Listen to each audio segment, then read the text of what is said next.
Hello दोस्तों, आप सभी का मेरे YouTube चैनल में स्वागत है। आज मैं इंग्लिश ग्रामर का पार्ट्स ऑफ स्पीच नाम से नया टॉपिक आपके सामने लेकर आया हूँ। आपको बहुत ही इजी तरीके से मैं पार्ट्स ऑफ स्पीच शब्द भेद सिखाने की कोशिश करूँगा। मेरे YouTube चैनल पे बने रहिए। दोस्तों, पार्ट्स ऑफ स्पीच हिंदी में इसको शब्द भेद कहा जाता है। किसी भी वाक्य के निर्माण के लिए शब्दों की जरूरत पड़ती है। इंग्लिश ग्रामर में 8 प्रकार के शब्द भेद होते हैं, जिनको पार्ट्स ऑफ स्पीच के नाम से जाना जाता है। दोस्तों, लेटर्स मिलके वर्ड्स बनाते हैं, वर्ड्स मिलके सेंटेंस बनाते हैं। उन्हीं सेंटेंसों में 8 प्रकार के शब्दों का प्रयोग किया जाता है, जिनको इंग्लिश ग्रामर में शब्द भेद कहा जाता है। जैसा कि आप देख पा रहे हैं, noun, verb, pronoun, adjective, adverb, preposition, interjection, conjunction, ये सारे पार्ट्स ऑफ स्पीच के नाम से जाने जाते हैं इंग्लिश ग्रामर में, जिनको हम हिंदी में शब्द भेद कहते हैं। दोस्तों, पार्ट्स ऑफ स्पीच शब्द भेद, सबसे पहले मैं इनकी डेफिनेशन बताऊंगा। दोस्तों, a name given to a word based on its job is called parts of speech.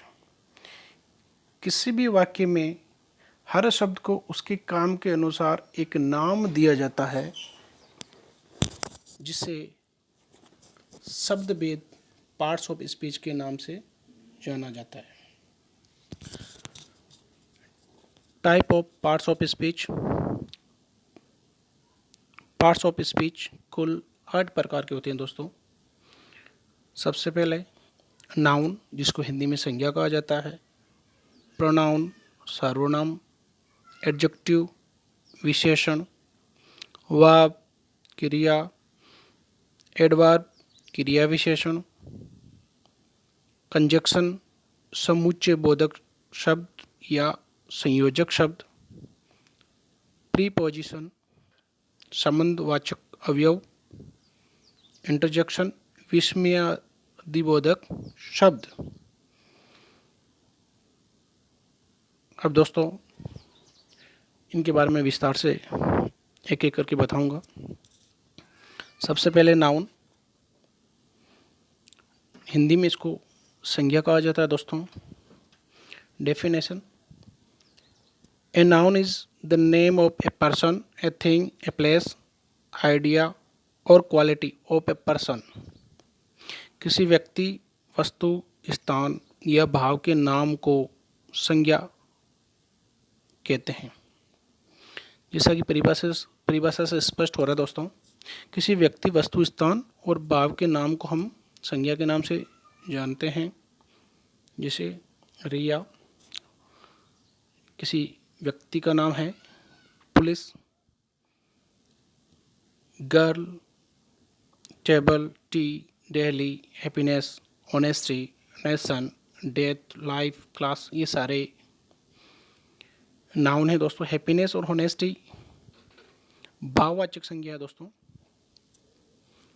इसी प्रकार उदाहरण देखिए। दोस्तों, आई लाइक टी, मैं चाय पसंद करता हूँ।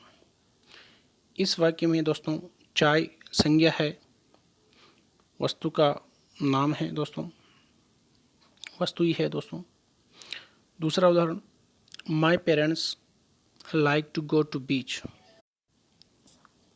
दूसरा उदाहरण देखिए। दोस्तों, my parents like to go to beach, मेरे माता पिता बीच में जाना पसंद करते हैं।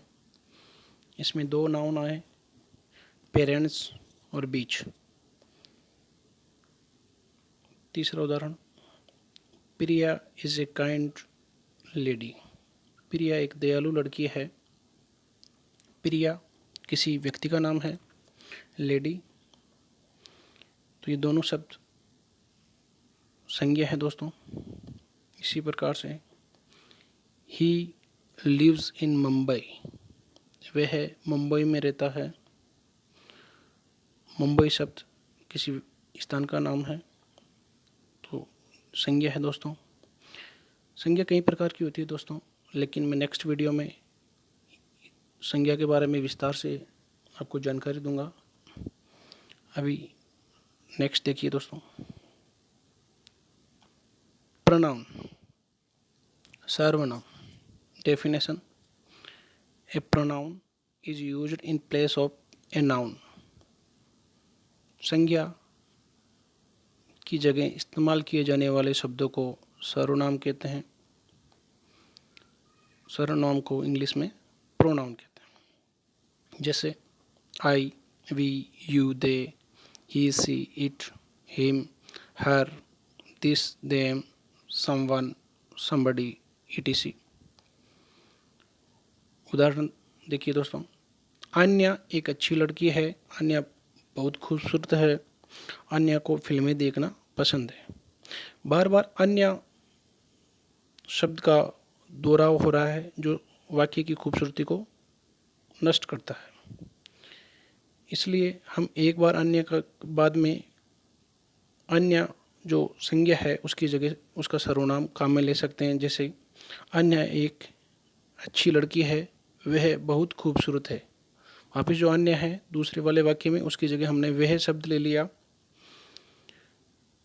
उसे फिल्में देखना पसंद है, फिर हमने सर्वनाम का एक रूप उसे काम में लिया। इस प्रकार से वाक्य की बहुत खूबसूरती बढ़ जाती है दोस्तों। एग्जाम्पल इंग्लिश का देखिए, he wants to marry her. वह उससे शादी करना चाहता है। ही शब्द किसी व्यक्ति का नाम, किसी पुरुष का नाम, किसी लड़की का नाम की जगह हमने ही का प्रयोग किया। फिर प्रोनाउन के अलग अलग रूप होते हैं दोस्तों। मैं इस वीडियो में पूरा नहीं बता पाऊँगा, और इसके लिए मैं अलग से वीडियो लेके आऊँगा। तो हर शब्द ये स्त्रियों के लिए ऑब्जेक्ट के तौर पर काम में लिया जाता है। ये भी प्रोनाउन है दोस्तों, प्रोनाउन का ही प्रकार है। इसी प्रकार दूसरा उदाहरण देखिए, that is your pen. That शब्द और योर शब्द, योर, ये दोनों ही प्रोनाउन है दोस्तों। आगे देखिए दोस्तों, एडजेक्टिव, विशेषण। नाम से ही पता चल रहा है विशेषण, विशेषता बताने वाले शब्द। Definition: an adjective describes, modifies or gives more information about noun और pronoun। जो शब्द किसी वाक्य में नाउन या प्रोनाउन की विशेषता बताते हैं उन्हें एडजेक्टिव कहा जाता है। तो जैसे good, bad, intelligent, clean, dirty, small, big, lazy, brave, tall, short, black, etc। जो सारे शब्द आपने देखे दोस्तों, ये विशेषण है। उदाहरण देखिए, दिस गर्ल इज ऑनेस्ट। यह लड़की ईमानदार है। ऑनेस्ट जो शब्द आया है दोस्तों, ये लड़की की विशेषता बता रहा है, इसलिए ये एडजेक्टिव है। She lives in a large house. वे एक बड़े मकान में रहती है। लार्ज हाउस, यहाँ पे दोस्तों ये लार्ज शब्द है, ये घर की विशेषता बता रहा है। घर कैसा है? लार्ज है दोस्तों। इसी प्रकार तीसरा उदाहरण देखिए, प्रिया इज ए काइंड लेडी। प्रिया एक दयालु लड़की है। प्रिया की विशेषता बताई जा रही है दोस्तों, वे दयालु है, काइंड है। काइंड शब्द यहाँ पे एडजेक्टिव है। Soha is a beautiful girl. कैसी लड़की है सोहा? ब्यूटीफुल है, खूबसूरत है। तो यहाँ पे ब्यूटीफुल शब्द लड़की की, सोहा की विशेषता बता रहा है। तो उम्मीद करता हूँ एडजेक्टिव आपको समझ में आ गया होगा। नेक्स्ट देखिए दोस्तों, वर्ब, क्रिया। सबसे ज़्यादा इम्पोर्टेंट वाक्य में रोल निभाने वाली जो शब्द है वो वर्ब है। इसके भी कई रूप होते हैं, first person, second person, third person, ING वाली फॉर्म, लेकिन मैं आपको इस वीडियो में विस्तार से नहीं बता पाऊँगा। परिभाषा देखिए, वर्ब जिसको हिंदी में क्रिया कहते हैं। इट शोज एन एक्शन और स्टेट ऑफ एन ऑब्जेक्ट, ये जो शब्द किसी सब्जेक्ट के द्वारा होने वाली क्रिया, एक्शन या उसकी स्थिति, स्टेट के बारे में बताता है, उसे वर्ब कहते हैं।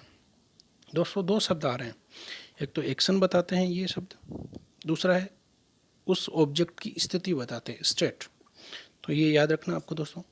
Type of verbs, main verb और auxiliary verbs, eat, sleep, play, laugh, sit, stand, speak, come, go, teach, study, cry, etc। ये मेन वर्ब है दोस्तों। इनको हिंदी में पहचानने के लिए, हिंदी के वाक्य में पहचानने के लिए ना शब्द का प्रयोग इनके अंत में ना आता, जैसे ईट खाना, स्लीप सोना, प्ले खेलना, लाफ हंसना, इस प्रकार से पहचान सकते हैं आसानी से। ऑक्सिलरी वर्ब सहायक क्रियाएं, is, am, are present tense में, वॉज वर्ब पास्ट में, विल, सेल फ्यूचर में, have, has, have been, has been, etc perfect tense में, परफेक्ट कंटिन्यूस टेंस में काम में ली जाती है दोस्तों। ये वर्ब की सहायता करने वाली क्रियाएं होती है। एग्जाम्पल, सी इज़ वॉकिंग, वे चल रही है। यहाँ पे वॉकिंग प्रेजेंट कंटिन्यूस टेंस का जो ये सेंटेंस है, वॉकिंग वर्ब है, जो सी है वे उसकी क्रिया को बता रही है। नेक्स्ट है Aanchal is going to school, Aanchal school जा रही है। गोइंग वर्ब है दोस्तों, एक्शन इसके द्वारा बताया जा रहा है। नेक्स्ट है द डोर वॉज ओपन, यहाँ पे वॉज यहाँ पे वर्ब है दोस्तों। इसी प्रकार रिया इज़ ए डॉक्टर, रिया एक डॉक्टर है। यहाँ पे रिया की स्थिति बताई जा रही है। इज यहाँ पे लिंकिंग वर्ब है, जो मेन वर्ब की तरह ही काम में आ रही है। प्रेजेंट टेंस की हेल्पिंग वर्ब है ये। नेक्स्ट देखिए एडवर्ब, क्रिया विशेषण, नाम से ही पता चल रहा है क्रिया की विशेषता बताने वाले शब्द हैं। डेफिनेशन, एन एडवर्ब मॉडिफाइज और add something to the meaning of a verb, adjective और अनदर एडवर्ब। किसी वर्ब, एडजेक्टिव या दूसरे एडवर्ब की विशेषता बताने वाले शब्दों को एडवर्ब कहते हैं, जैसे before, yesterday, yet, still, slowly, fast, delightfully, very, almost, how, when, enough, etc। उदाहरण देखिए दोस्तों, शी इज़ वॉकिंग स्लोली, वे धीरे चल रही है। यहाँ पे दोस्तों वर्ब है वॉकिंग, उसकी विशेषता बताई जा रही है, वो कैसे चल रही है, स्लोली। तो यहाँ पे वर्ब की विशेषता स्लोली शब्द बता रहा है, ये इसका क्रिया विशेषण शब्द है। इसी प्रकार रिया इज़ वॉकिंग वेरी स्लोली, देखो दोस्तों रिया बहुत धीरे चल रही है। तो यहाँ पे भी देख पा रहे हो आप, वेरी शब्द आया है, स्लोली ये भी एडवर्ब है, और वेरी ये स्लोली शब्द को भी मॉडिफाई कर रहा है कि कैसे चल रहा है, बहुत ही धीरे चल रही है। तो ऐसा भी होता है, जो एडवर्ब की भी विशेषता बता रहा है वेरी शब्द। दोस्तों समझ में आ गया होगा आसानी से आपको। नेक्स्ट देखिए कंजक्शन, समुच्चय बोधक शब्द या संयोजक, जोड़ने वाला शब्द। Definition, a word that join two words, sentences और क्लॉजेस इज कॉल्ड कंजक्शन। दो शब्दों या वाक्यों को आपस में जोड़ने वाले शब्दों को कंजक्शन कहा जाता है, जैसे such as, both, and, or, as well as, else, but, either or, neither nor, no sooner than, that, etc। Example, Abe is wrong, पहला वाक्य। दूसरा इसी में B, his friend is wrong, Abe भी गलत है, उसका दोस्त भी गलत है। रॉन्ग शब्द वापिस बार बार रिपीट हो रहा है और दोनों ही रॉन्ग है, अबे और उसका फ्रेंड। इसलिए हम इसको इस प्रकार से भी लिख सकते हैं, जो वाक्य को बड़ा बहुत ही खूबसूरत बनाता है। Abe as well as his friend is wrong, Abe और उसका दोस्त दोनों ही गलत है। तो एज वेल एज का प्रयोग कर दिया हमने दोस्तों। वाक्य को बहुत अच्छा और बहुत सुंदर बनाता है कंजक्शन का प्रयोग। दूसरा उदाहरण, हरी अप, पहला वाक्य जल्दी करो, इसी का बी है यू विल गेट लेट, तुम लेट हो जाओगे, जल्दी करो तुम लेट हो जाओगे। तो हम इसको इस प्रकार से लिख सकते हैं कंजक्शन का प्रयोग करके, hurry up else you will get late, जल्दी करो अन्यथा तुम लेट हो जाओगे। नेक्स्ट देखिए दोस्तों, प्रीपोजिशन, संबंधवाचक अवयव, संबंध बताने वाले शब्द, एक संज्ञा का दूसरी संज्ञा से, एक प्रोनाउन का दूसरे प्रोनाउन से संबंध बताने वाले शब्दों को हम प्रीपोजिशन कहते हैं दोस्तों।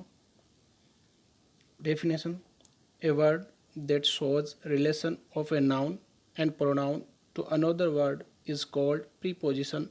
ऐसे शब्द जो किसी नाउन या प्रोनाउन का संबंध वाक्य के दूसरे शब्दों के साथ बताते हैं प्रीपोजिशन कहलाते हैं।